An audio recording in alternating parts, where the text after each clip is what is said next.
Hai sob, selamat datang kembali di Ugi TV. Di kesempatan kali ini, Mimin akan membawakan alur cerita film yang berjudul Hostel. Daripada penasaran, langsung saja ke ceritanya.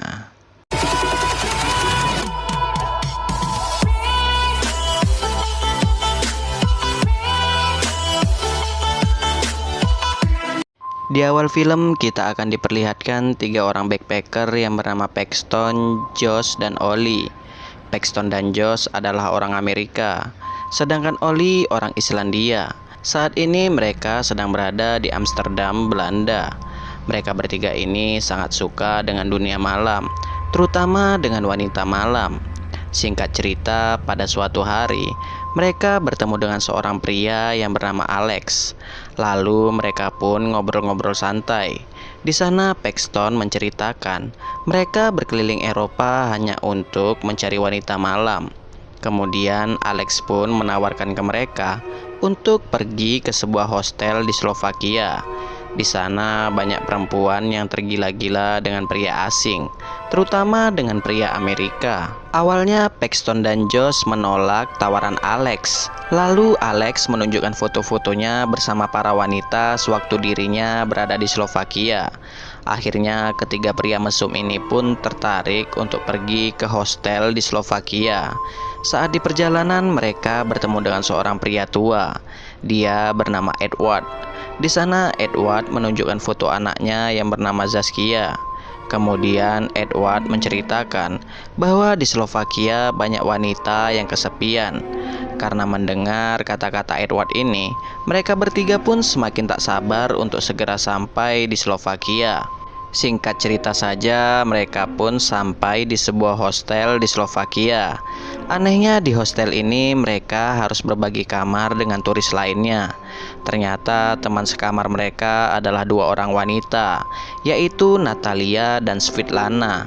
Natalia ini orang Rusia, sedangkan Svetlana orang Paraguay.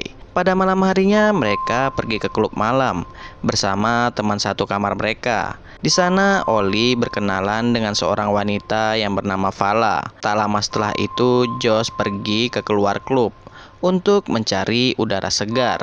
Di sana Josh bertemu dengan seorang bocil. Bocil ini memalak Josh. Tak berselang lama muncullah teman-teman si bocil lainnya. Josh pun ketakutan. Untungnya ada Edward yang datang membantu Josh. Sebagai rasa terima kasih, Josh pun mentraktir Edward.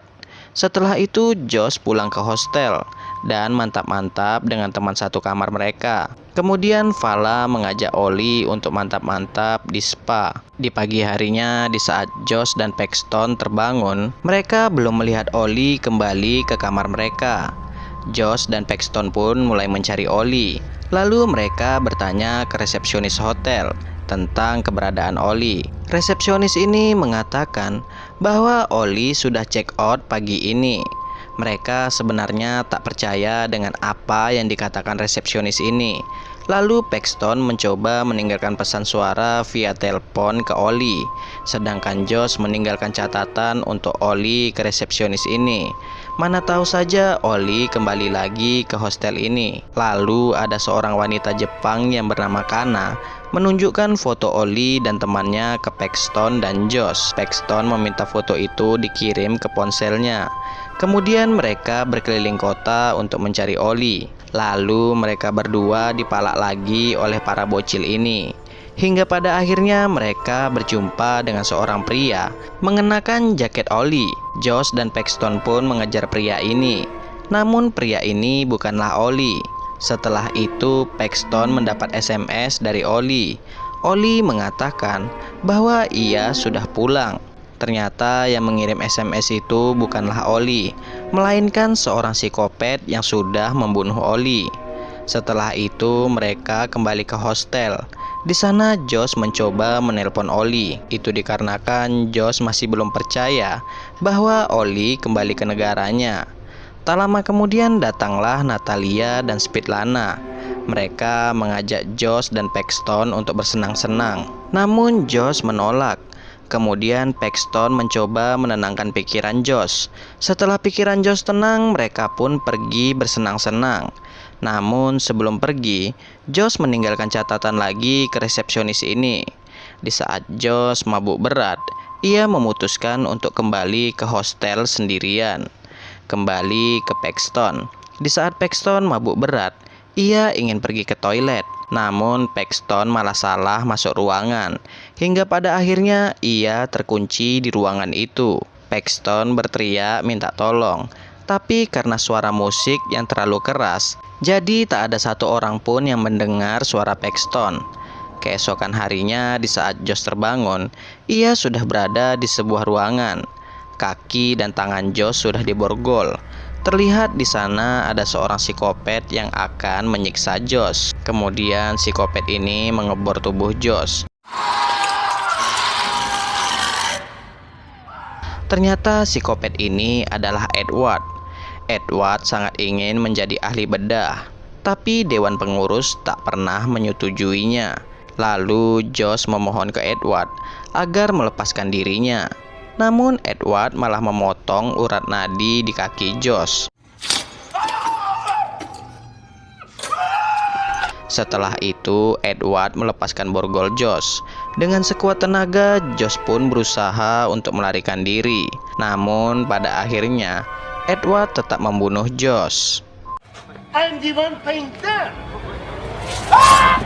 Kembali ke Paxton. Setelah Paxton tersadar, ia kembali lagi ke hostel. Karena di hostel nggak ada Josh, Paxton pun mencoba menghubungi Josh. Namun nomor HP Josh sedang tidak aktif. Kemudian Paxton pergi ke tempat di mana Oli foto bersama dengan cewek Jepang kemarin. Tiba-tiba saja HP Paxton dijamret oleh sekumpulan bocil. Lalu Paxton pergi ke kantor polisi terdekat. Ia melaporkan bahwa temannya yang bernama Josh telah hilang. Kemudian Paxton menemui Natalia dan Svetlana. Di sana Paxton menanyakan keberadaan Josh ke Natalia. Natalia menjawab bahwa Josh berada di pertunjukan kesenian untuk artis.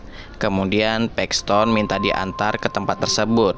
Natalia dan teman lelakinya pun mengantarkan Paxton ke tempat tersebut. Ternyata tempat tersebut sama persis di tempat Oli berfoto dengan cewek Jepang itu.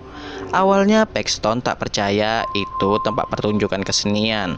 Itu dikarenakan tempatnya seperti bangunan bekas yang tak terpakai. Namun karena tujuan Paxton untuk mencari Josh, maka mau tak mau Paxton mengikuti Natalia. Sesampainya di dalam, Paxton melihat Edward sedang membedah Josh yang sudah tewas. Ternyata Paxton dijebak oleh Natalia, dan Natalia menjual Paxton ke rumah jagal.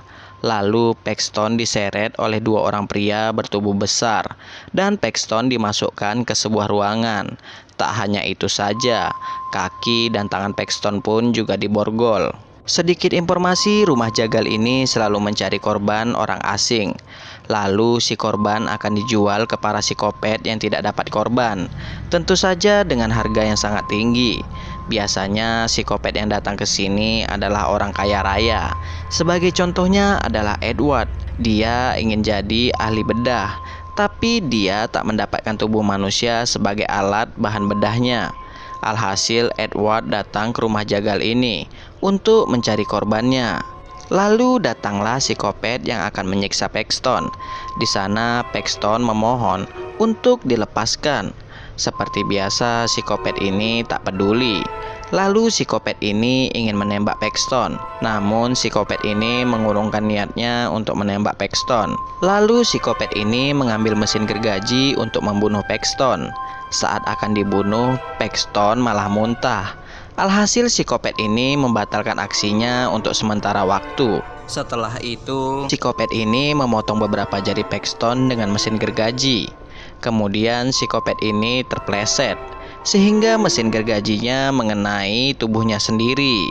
Di sana pula Paxton mengambil kesempatan untuk melepaskan diri, lalu mengambil senjata psikopat ini. Dan Paxton menembak psikopat ini. Tak berselang lama si penjaga datang ke ruangan Paxton. Paxton pun langsung menembak si penjaga ini. Lalu Paxton keluar dari ruangan itu. Kemudian datanglah beberapa penjaga lainnya. Paxton pun sembunyi di sebuah ruangan. Di ruangan itu Paxton sembunyi di tumpukan mayat. Setelah itu tumpukan mayat itu dibawa ke ruang jagal. Di ruang jagal itu Paxton melihat kepala Josh. Namun Paxton mencoba untuk tegar. Ketika penjaga ini lengah, Paxton langsung memukul penjaga ini hingga tewas. Setelah itu Paxton kabur menggunakan lift. Lalu Paxton masuk ke ruangan lainnya. Ternyata ruangan itu adalah ruang ganti kostum bagi para psikopat.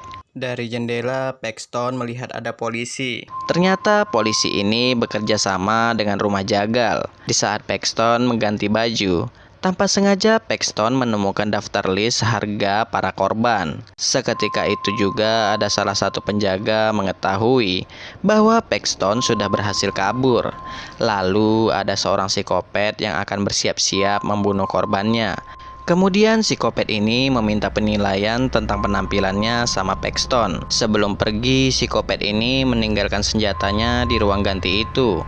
Paxton pun mengambil senjata itu. Lalu Paxton kabur. Di saat Paxton ingin kabur, tiba-tiba saja Paxton mendengar suara Kana yang berteriak. Karena rasa tak tega, Paxton pun menolong Kana. Di sana mata Kana sudah hilang satu. Kemudian Paxton membawa Kana kabur dari rumah jagal itu. Paxton berhasil mengambil salah satu mobil mereka. Kemudian para bodyguard ini pun mengejar Paxton. Saat di perjalanan kabur, Paxton melihat Natalia, Svetlana, dan Alex. Tanpa ragu-ragu, Paxton pun langsung menabrak mereka bertiga.